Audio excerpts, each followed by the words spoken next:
A mí se me causó a la edad de 3 años. Cuando tenía 3 años de edad, mi padre le dijo a mi mamá: esa niña y yo no podemos estar en la misma casa. Él creía que yo no era su hija. Él estaba convencido de que yo no era su hija. Si era así o no era así, no era mi culpa. Yo no pedí nacer. Pero a la edad de 3 años mi padre le dice a mi mamá: escoge entre esa niña y yo. Y mi madre lo escogió a él. Mi madre tenía una cantidad de hijos, un hijo por año cada el embarazo. Ella salía de su embarazo, inmediatamente quedaba otra vez embarazada, porque mi padre era uno de esos hombres machistas y muy promiscuo. Entonces en mi casa era de la siguiente manera: mi padre embarazaba a mi mamá, cuando la embarazaba se iba, luego que ella tenía su hijo, él volvía, la embarazaba y volvía y se iba. Pero fuera de eso, mi mamá le ayudó a levantar 2 hijos de él. Entonces mi mamá tenía sus propios hijos y los hijos de mi papá. Mi madre por aquello decide que se queda con él, porque era una mujer de campo. Recuerdo que la única persona que dijo: yo me hago cargo de esa niña, fue mi abuelo. Porque fuera de que decía que no era hija de mi padre, tenía una enfermedad en mi cuerpo. Todo mi cuerpo estaba lleno de granos. Entonces si alguien se hacía cargo de mí, implicaba cargar también con una enfermedad. Y los médicos no sabían, no daban razón el porqué de aquella enfermedad. Me voy a vivir con mi abuelo, y mi abuelo me levantó a su imagen y semejanza, hermano. Yo me vestía como él, caminaba como él, hablaba como él. Yo recuerdo que él un día hizo una apuesta con un amigo y se cortó su cabello, se lo quitó con una cuchilla de esas Minora en una borrachera. Y esa noche yo le dije: yo también. Y él no me dejó, pero cuando llegué a mi casa cogí las cuchillas de él y yo misma me quité parte de mi cabello. Cuando me vieron con toda esta parte sin cabello, entonces no les dio otro remedio que quitarme todo el cabello. Lo que él hacía, yo lo hacía.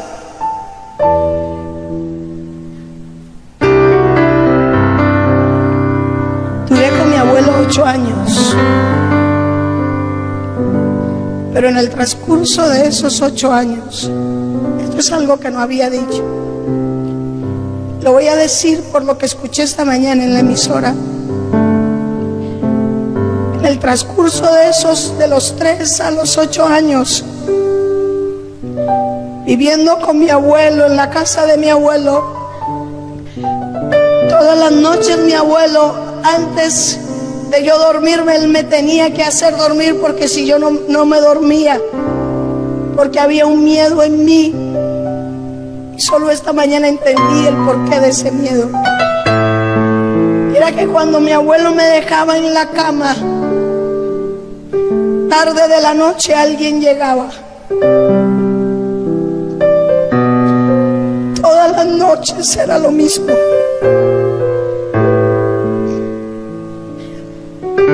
Todas las noches alguien llegaba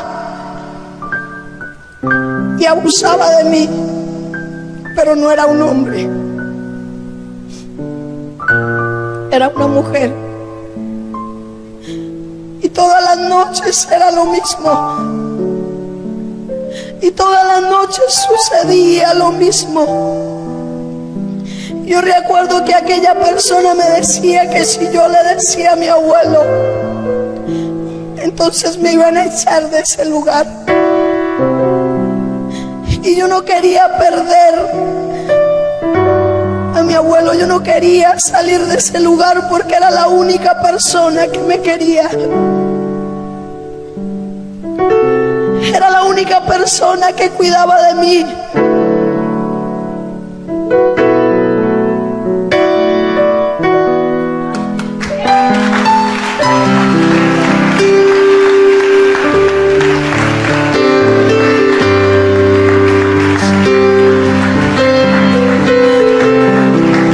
Y lo más terrible de todo aquella persona era mi tía, pero a la vez era mi hermana. Porque mi mamá tiene que casarse a la edad de 14 años con mi padre. Porque mi abuela y mi padre sostenían una relación. Y para encubrir aquella relación, los dos decidieron que mi madre tenía que casarse con él.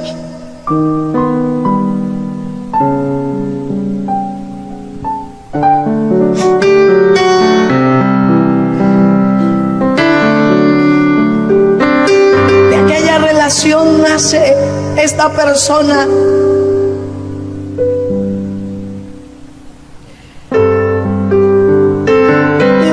Su adolescencia, cuando ella se casa, ella piensa que se casaba para lavarle la ropa a mi padre. Fueron transcurriendo los años, mi padre llevaba ¿sabe una cosa? Como decía el joven esta mañana, esto no lo sabe nadie, no lo sabía nadie. Pero yo sé que va a ser un secreto que va a quedar entre nosotros. ¿Cierto que sí? Esto no va a salir de ustedes y yo, de los que nos están oyendo por la radio y de los que nos están viendo por internet.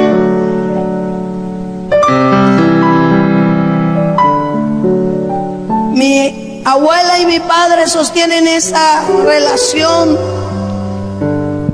hasta muchos años.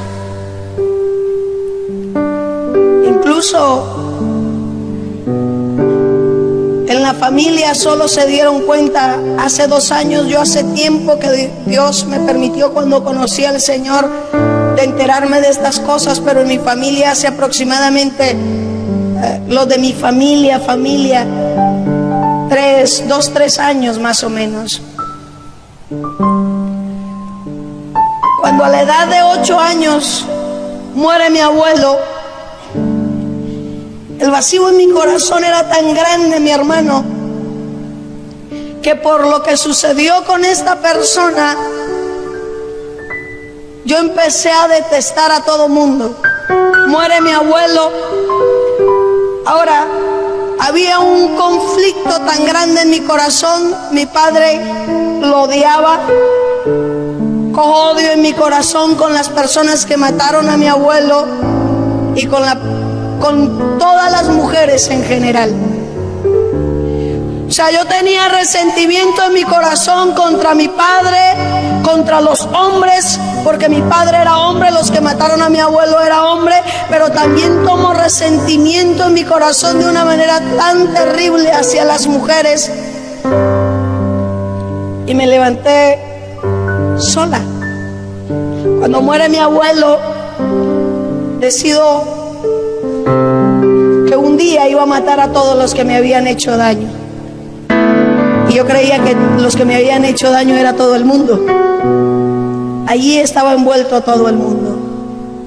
Cuando mi abuelo muere, yo intento suicidarme.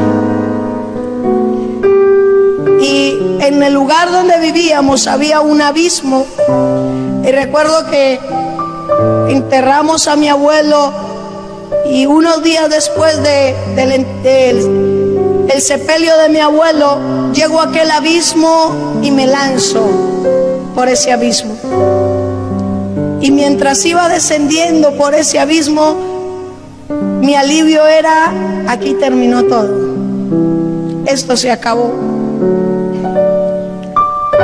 Pero Dios lo tiene, cuando Dios lo tiene a uno para algo, Él lo guarda. Mi hermano, no pude lograr lo que quería. Yo peleaba constantemente con Dios.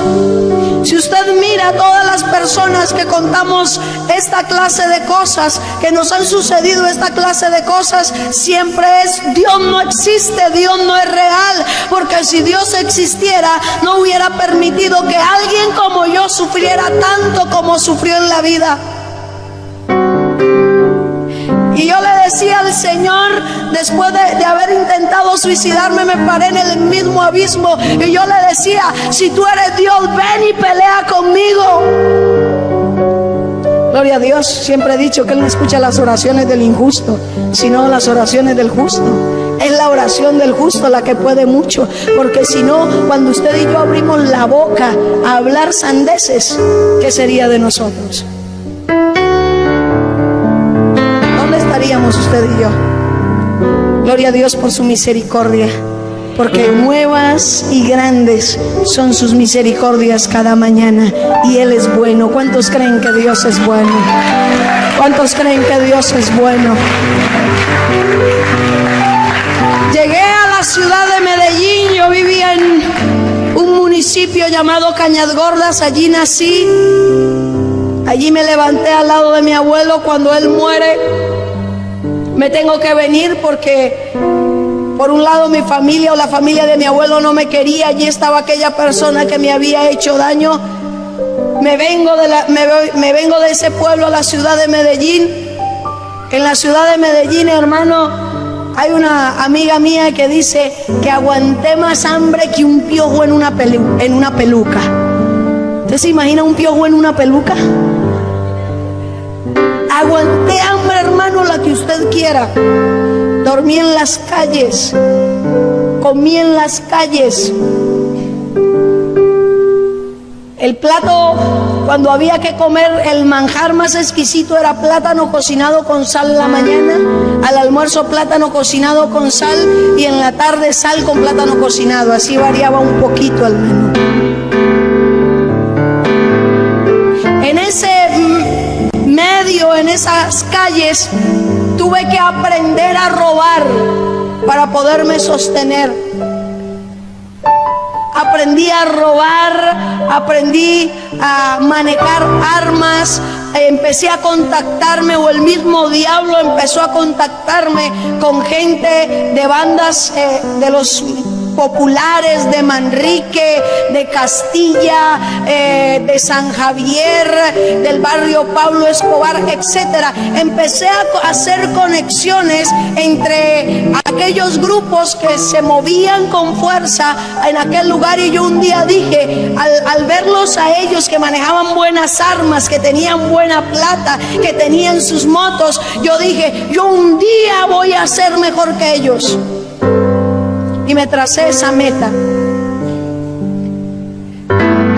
En esos ires y venires de la vida conocí a alguien que era familiar mío, pero yo no sabía dónde estaba ni quién era. Y era un hombre llamado Ronald, que era el jefe de la banda La Terraza en la ciudad de Medellín.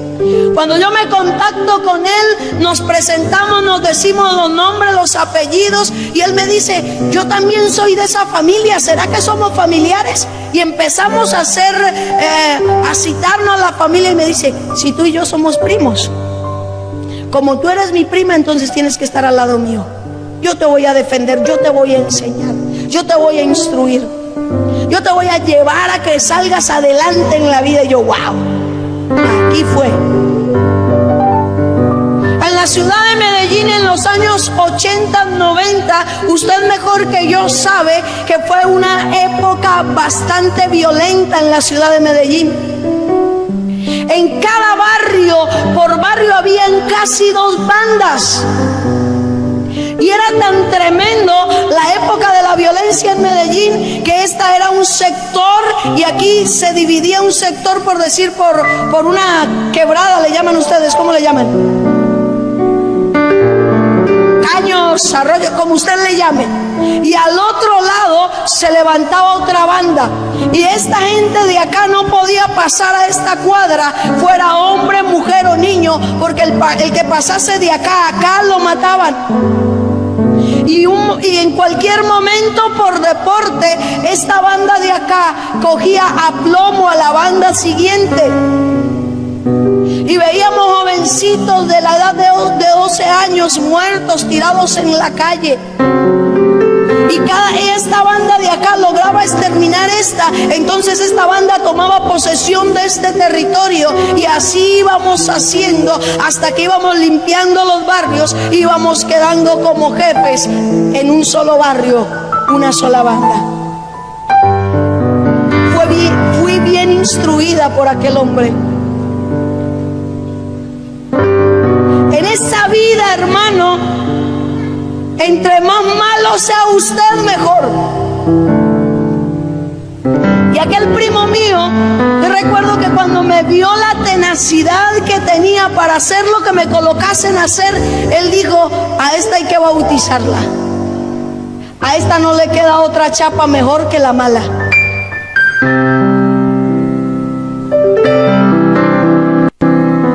Llegó un momento que una de esas bandas,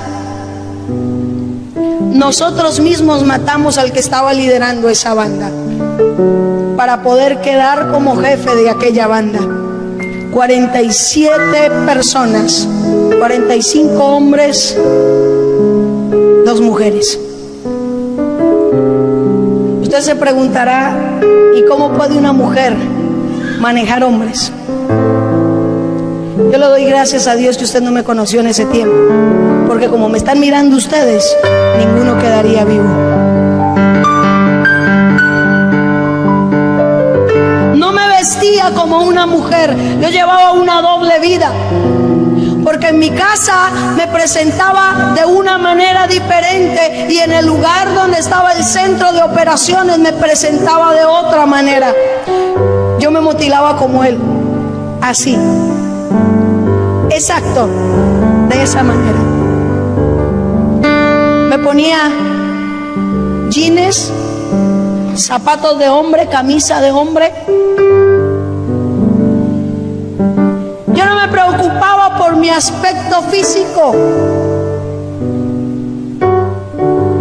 No me preocupaba porque en medio de esa gente me vieran como una mujer, por lo tanto mi vestimenta con ellos era de hombre.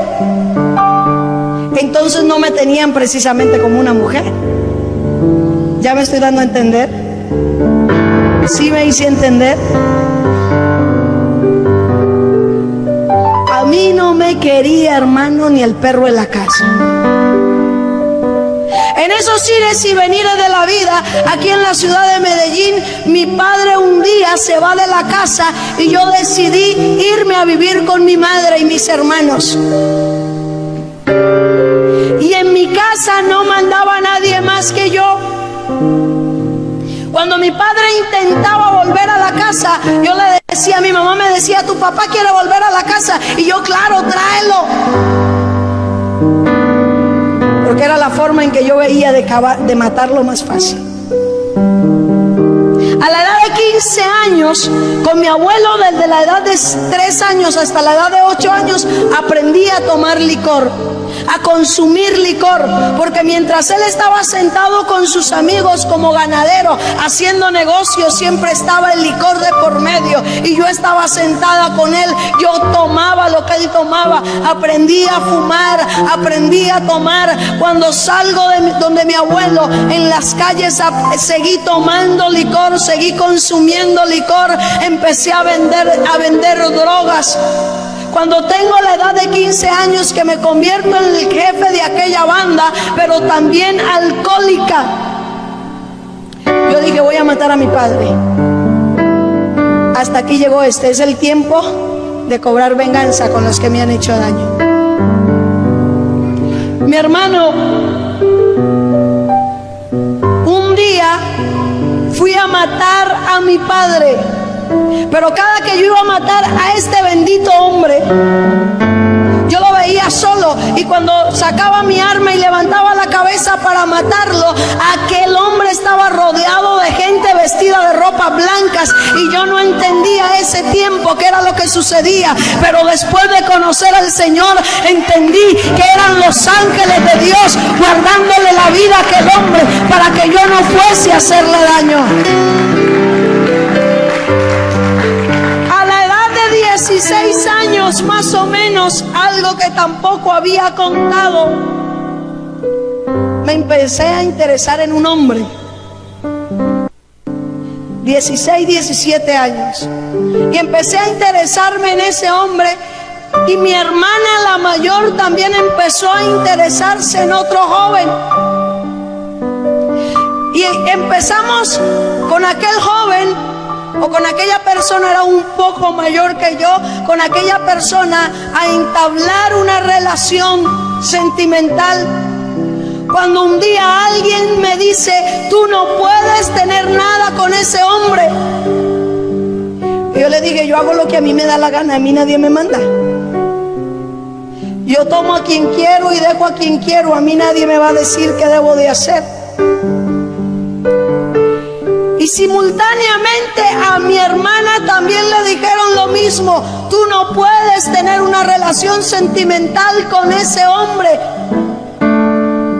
Y en la insistencia de aquella persona de decirle a mi hermana: tú no puedes tener una relación con ese hombre, yo le dije: ¿y por qué ella no puede tener una relación?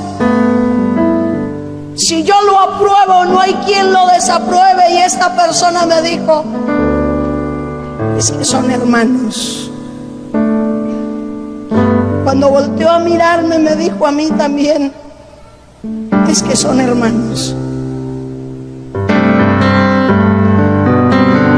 Éramos hijos todos del mismo Padre.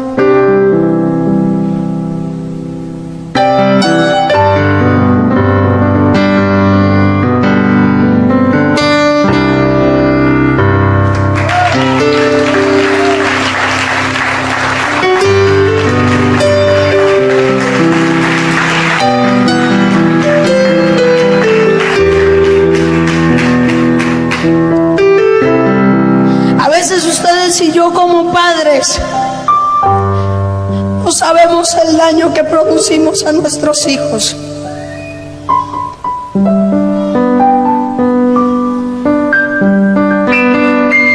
Hay muchos que desde la niñez el mismo Satanás los ha usado para dañar a otros. A veces usted y yo juzgamos con ligereza.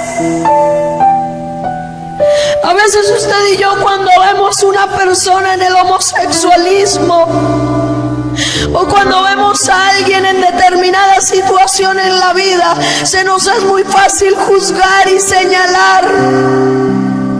Y en vez de presentarle la solución a la persona del problema en el cual está, nos ponemos a señalar con el dedo acusador. Pero no sabemos, hermano, que hay gente que está ahí no porque quiere, sino porque otros desde su niñez o desde antes de haber sido concebidos marcaron su vida.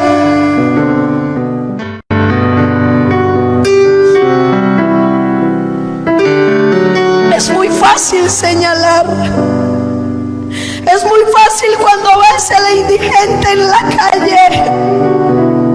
Es muy fácil cuando ves la prostituta vendiendo su cuerpo, juzgar lo que tú no sabes. Eso es muy fácil, quizás porque tú no lo has vivido.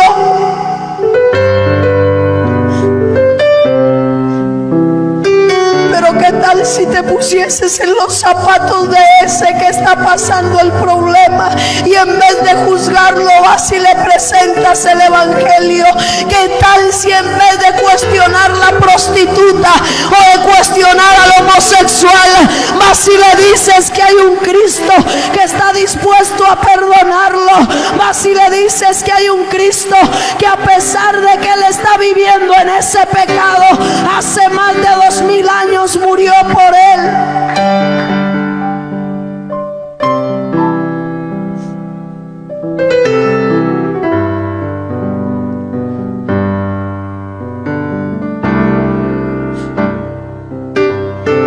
Dijeron: no puedes tener nada con esa persona, porque esa persona es tu hermano.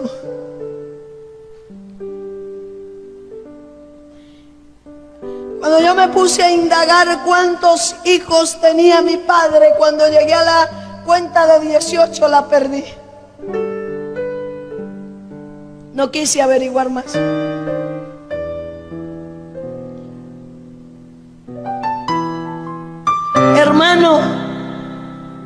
amigo que nos está oyendo, Dios estableció un nombre para una mujer. No estableció ni dos ni tres, estableció un hombre para una mujer y una mujer para un hombre. Satanás hoy ha tomado la modalidad también del divorcio para regar hijos por todos lados. Hijos que se levantan sin padres, hijos que se levantan sin madre, solamente porque hay hombres y mujeres insensatos que no han entendido cuál es el propósito de Dios para la humanidad.